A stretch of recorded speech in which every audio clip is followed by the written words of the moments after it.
Hello everyone and welcome back to Phantom Sports Industries. My name is Joe Soyson. I'm a contributor for Phantom's hockey content. The NCAA just released its men's ice hockey playoff bracket, and I thought I'd make my own predictions as to how this bracket would pan out. So here we go. These are my NCAA 2025 men's ice hockey Frozen Four and national championship predictions. Starting off with Boston College versus Bentley. Both teams have strong defenses. BC is ranked second in the nation in goals against average, while Bentley is ranked fifth. Both teams average about 31.5 shots per game. The difference is, BC put up these numbers in a much tougher conference. Plus, Boston College's efficiency is so strong. Their shooting percentage on the season is 5% better than their opponents on average. Bentley is only 1% better on average. And let's not forget, the Eagles have two of the best skaters in college hockey, Ryan Leonard and Gabe Perreault, who are both tied for the 6th best points per game average in the nation. I'll take BC to win in a lower scoring game, give Bentley's defense some credit, but BC wins out 4-1 over Bentley. Next up in the Manchester region, the Providence Friars versus the Denver Pioneers. Now, I don't know if the defending national champion has ever lost in the first round of the playoffs the following year, but I don't think it's happening here. Denver averages almost a full goal more per game than Providence this season, and they allow almost 2 less shots per game. The Pioneers are also really good on the road this season too. They're 13-5-0 in away games this year. I like the Friars' defense and goaltending, but even those team stats give a slight edge to the Pioneers.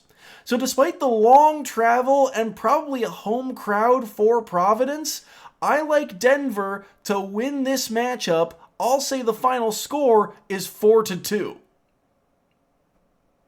On to the next quadrant of the bracket, where we have Western Michigan versus Minnesota State. The best offense in the nation versus the best defense in the nation. But I really like the Western Michigan Broncos in this matchup. Western Michigan was hot down the stretch. They played incredible, including the matchups in the NCHC playoffs. The Broncos are 10-1-1 since Valentine's Day, if you include the postseason, and they've scored at least 4 goals in their last 6 games. And there was a time when the strength of this team was their goaltending. Cameron Rowe has a save percentage of 92.4%. Hampton Slukinski, save percentage, 91.8%. I do think Alex Tracy deserves the Mike Richter Award this year for his efforts at Minnesota State, but he doesn't have the offensive support that these Western Michigan goalies do, which is why I think the Broncos take care of business and win the opening round matchup 4-1. Rounding out the Fargo region, it's Minnesota versus Massachusetts. Minnesota is the highest ranked team that is not a number 1 seed, but I'm going to take the upset here and pick UMass to win the opening round. The Minutemen have played a lot of good teams very close this year. They went 1-1-1 against Maine, 2-0 against UMass Lowell, 1-1 against BC, 1-1 against Boston University with an overtime loss to them in the Hockey East playoffs, a win against UConn, and they split a series with Providence but outscored them 6-3. Meanwhile, Minnesota had some clankers this year. A bad series loss to Notre Dame in the Big Ten Conference playoffs, lost to Penn State and Michigan in overtime on Friday night road games. They lost in East Lansing 9-3, split a series against Ohio State, losing the first game 1-5. So some of these initial road games have just been rough for Minnesota. And despite the Golden Gophers having the third best goals per game average in the nation, UMass has the same shooting percentage as them.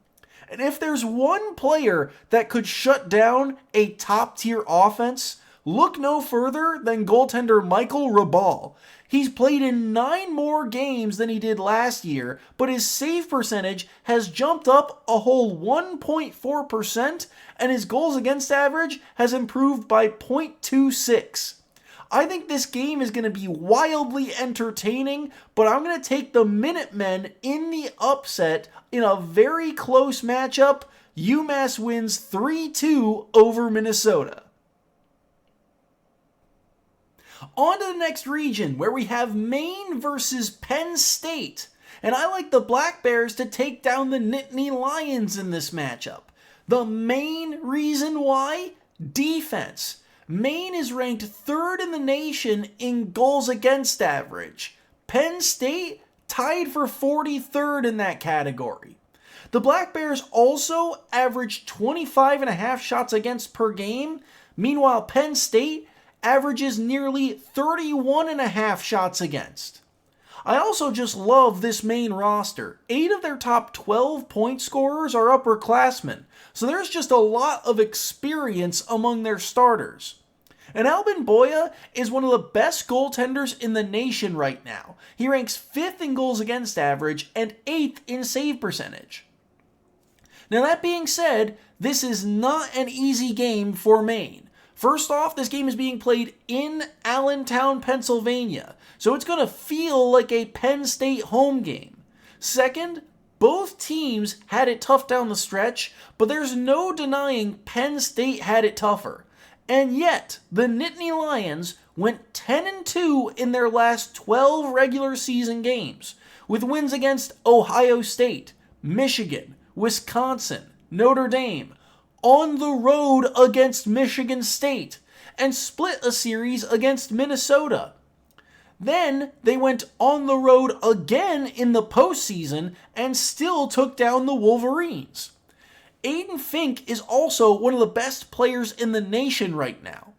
But what gives me confidence in Maine is how they handled that UConn top line in the Hockey East Championship. They know how to shut down a good offense. I think this has all the makings of an overtime matchup, but I've got Maine clutching it out 3-2 over Penn State. Now it's time for the Battle of Connecticut. UConn versus Quinnipiac in round 1. These two teams actually met earlier this year. It resulted in a 2-1 win for the Huskies in Fairfield. But I think this time, it's time for some vengeance, and Quinnipiac advances through round number 1. Now, first off, Quinnipiac is a very well-rounded team. 6th in goals per game average in the nation, despite averaging just less than 30 shots per game. And they were 7th in goals against average, only allowing 24 shots against per game. The Bobcats were strong at home, but shockingly good on the road this season. 10-4 when they were the away team. They've also got the best face-off percentage in the nation, so they possess the puck a lot. And they're situationally great when man up or man down. Best power play percentage in the nation, and 3rd in penalty kill percentage. The struggle here is that their out-of-conference record was subpar. Quinnipiac went 1-6 against the Hockey East this year, with their only win coming at home against New Hampshire. But if you look back at that series, at that game against UConn, they outplayed the Huskies. They uncharacteristically took more penalties than UConn and still outshot them in every single period for a grand total of 36-24. Had it not been for a goal with 0.5 seconds left in regulation, this game would have gone to overtime, and then who knows? UConn is still a statistically strong team that did it in a stronger Hockey East division. But a lot of their potency comes from this top line. And Quinnipiac has 8 skaters who put up double-digit goals this year. I think this skating core can take advantage of the lack of depth for the Huskies, and that's why I've got the Bobcats winning this round by a score of 4-2. On to the final region, where we have Michigan State versus Cornell. The Big Ten Conference champions versus the ECAC Conference champions. But I gotta go with the Michigan State Spartans, the Big Ten Conference champions, in this matchup. Michigan State scores on average 0.4 more goals per game than Cornell. They generated nearly 10 more shots per game and gave up 0.21 less goals per game, and they managed all of this in a conference with 2 of the top 7 offenses in the nation. And let's not forget, Isaac Howard is averaging the most points per game in the nation right now. So not only does Cornell have to slow down a top 8 offense in the nation, but also they have to stop one of the best skaters in college hockey. They do have some avenues to do it though. The Big Red are 10th in the nation in face-off percentage, so they win the majority of their draws and maintain puck possession well. They also average only 22.4 shots against per game. So if they can limit the number of scoring chances Michigan State has and win a couple key face-offs, they can turn this game into a goalie duel, and that could get interesting quickly. Trey Augustine for Michigan State is 11th in the nation in both save percentage and goals against average, but Ian Shane was locked in during the postseason. He only allowed 1 multi-goal game during the conference playoffs. But where I think this game gets away from Cornell is in penalties. Cornell is 12th in penalty minutes per game. Michigan State isn't too far behind them at 16th, but Cornell's power play percentage success rate is only 14.3%. Michigan State, on the other hand, their success rate, 24.5%, tied for the 11th best in the nation. I think the Spartans, with this potent of an offense, break through the big wall that is the Big Red and win this game 4-1. And for the last matchup of the opening round, Boston University versus Ohio State. I think this is the toughest opening round matchup to pick. If this were a best of 7 series, I could easily see this going the full distance. But with only 1 game to advance to the next round, I'm going to take Ohio State over Boston University. First reason why, shot differential. Ohio State averages about 1 more shot per game than their opponents this year. But Boston technically gives up more shots than they take. The Terriers' shot per game average is 29.8, while their opponents this year averaged 30.2. Secondly, even strength versus penalties. The Buckeyes have 7 skaters with a plus-minus above double digits. The Terriers only have 3. And Boston is the most penalized team in the nation. 13.36 minutes per game. So Ohio State is good at even strength, and Boston is prone to giving up man advantages. When it comes to common opponents, Ohio State looked more competent too. BU lost in regulation and overtime to Michigan, and only beat Notre Dame by 1 goal. Meanwhile, Ohio State went 4-0 against Notre Dame and 2-1-1 against the Wolverines. But the 2 things that ultimately swayed my decision, number 1, the game is in Toledo, which is much easier for Ohio State to travel to. And number 2, I looked at the records for these teams this year. How did they play in their very first matchup against someone, their initial read? BU, the first time they played an opponent this year, they went 8-9. Ohio State, they went 8-2-1 the first time they played an opponent. I'm taking the Buckeyes over the Terriers in a close matchup, but in a high-scoring affair, 5-4 Ohio State over Boston U.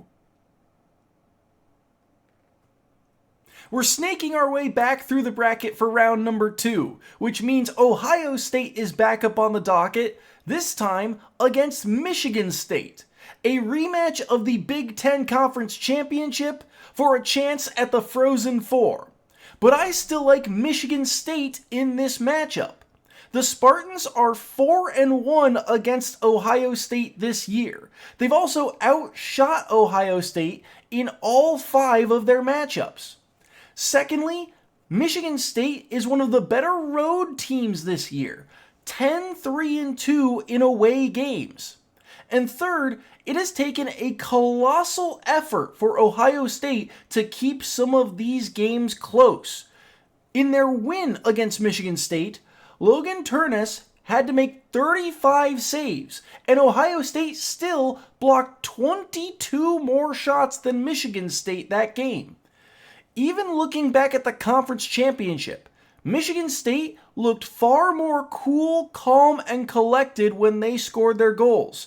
Ohio State scored on some scramble situations and fluky bounces. With the game being in Toledo, I still think this game is close, but I've still got the Spartans winning this matchup 4-2 and knocking out the Ohio State Buckeyes. Next up, Maine versus Quinnipiac in Allentown. These two teams actually met earlier this year. Maine won both matchups against Quinnipiac, but I like the revenge tour here for the Bobcats. When these two teams played earlier in the regular season, both games were in Maine and both games were settled by just 1 goal. I like Albin Boya as a starting goaltender, but Matej Marinov for Quinnipiac is right there with him, 3rd in goals against average in the nation and 9th in save percentage. Also, 4 of Quinnipiac's starting 6 defensemen are upperclassmen.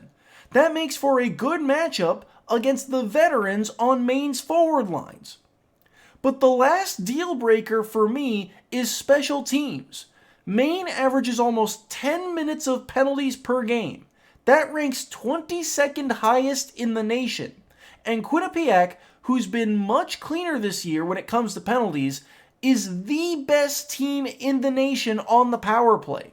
I like the Bobcats to pull off another upset and advance to the Frozen Four. The scoreline I picked, 2-1 over Maine. On to the Fargo region, where I have Western Michigan versus Massachusetts. UMass is a fun story, but I think it's time for the Broncos to return to the Frozen Four. First off, one common opponent between these two this season. It was Omaha, and Western Michigan went 4-0 against Omaha this season. Meanwhile, UMass lost to Omaha in overtime in Las Vegas. But I think the big difference maker here is the shot differential. It's just going to be too difficult to overcome.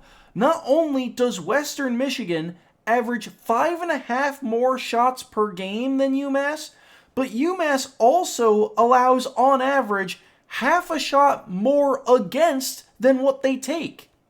And their scoring chances are going to be extremely limited against this Broncos defense. I like Western Michigan to win another confident playoff series 4-1 over Massachusetts, and Western Michigan breaks into the Frozen Four. And the last match of round 2, Boston College versus Denver University, a rematch of last year's national championship. So many talented skaters, an extremely close matchup, but I think the second verse is the same as the first. I've got the Denver Pioneers upsetting the number 1 seeded Boston College Eagles.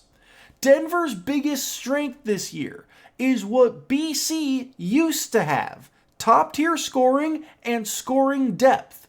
Denver's got the second best goals per game average in the nation, led by Jack Devine, who leads the nation in total points. Now, BC has Ryan Leonard, who leads the nation in goals, but the Eagles roster only has 5 skaters who have scored more than 10 goals this year. Denver, on the other hand, has 8, one of whom is a defenseman. And their lead scorer, Sam Harris, is 5th on the team in total points. That's some true scoring depth right there. Now, I do think BC has a slight edge in defense and goaltending.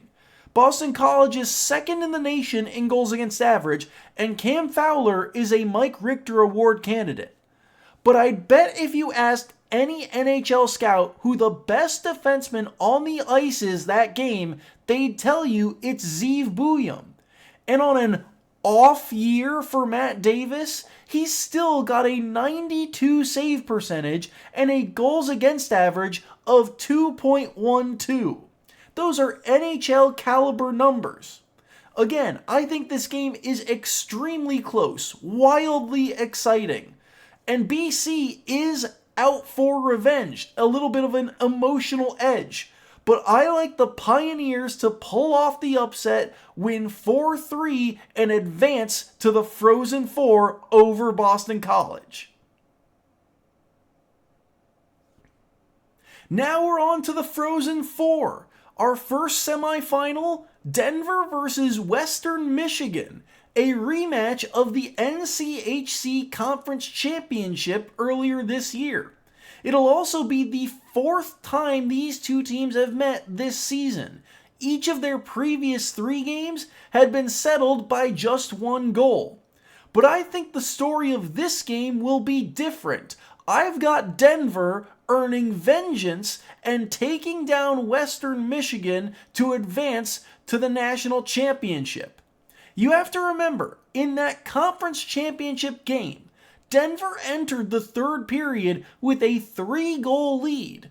That type of comeback from Western Michigan is rare to see. And I guarantee you, Matt Davis would want 1 or 2 of those shots back from that game. Also, speaking of shots, Denver outshot Western Michigan in both of their regular season matchups. So despite Western Michigan having some slight statistical advantages, I'll take the team that has had a good read on how to beat them this season. The Pioneers clean up their game and win 3-1 over Western Michigan to make it to back-to-back national championship games. On the other side of the semifinals is Quinnipiac versus Michigan State. Now this is where I think Quinnipiac's out-of-conference record comes back to bite them. You have to remember, the Bobcats' out-of-conference record this season is 8-6-1. They're 1-0 against the Big Ten this year, but that was a home game against Penn State back on October 12th. Just their 2nd game of the year. Meanwhile, Michigan State went 11-1 in out-of-conference games this season. And the Spartans are also 4-0 in neutral site games. I've got Michigan State flexing their muscles a bit here and taking down the Bobcats 5-2 in the semifinals, and that means our national championship game is set. So my national championship matchup is Denver versus Michigan State. And there's a million different ways a matchup like this could pan out. But when I think of the grand finals, the national championship, I think the best players shine on the biggest of stages. And when I look at these 2 rosters, I think you could make the argument the best 2 players belong to Michigan State. Trey Augustine is one of them. He is the backbone of this Spartans team. He's got a goals against average of 2.01 and a save percentage of 92.7%. And he's put up these types of numbers his entire junior hockey career. The other player, Isaac Howard, the Tampa Bay Lightning prospect. He's got the best points per game average in the nation, is tied for the 4th most points in the nation, is tied for the 3rd most goals in the nation, and has great international experience. But what really does it for me is the improvement from last year to this year for Michigan State. Michigan State's flaw last season was that they allowed nearly 35 shots against per game. This year, they've cut that number down to 27.8. And they've got 3 defensemen who are in the top 10 point scorers on their roster. Denver has never been shut out this season, but they have had some hiccups, some losses as a favorite that end up being high-scoring matches. So I think this national championship could be electric, fireworks, high-scoring. 4-3 is my scoreline, but I have Michigan State taking down Denver, which makes my men's ice hockey NCAA 2025 national champions the Michigan State Spartans. And that's going to be it for me today. Thank you all so much for watching. If you like our content, be sure to scroll down below and click the like button on this video. While you're down there, be sure to click the subscribe button to get notified of future uploads to this very channel. Also, be sure to check out our official website. That's phantomsportsindustries.com. Once again, my name has been Joe Soyson, and from the rest of Phantom Sports Industries, we hope to see more of you next time.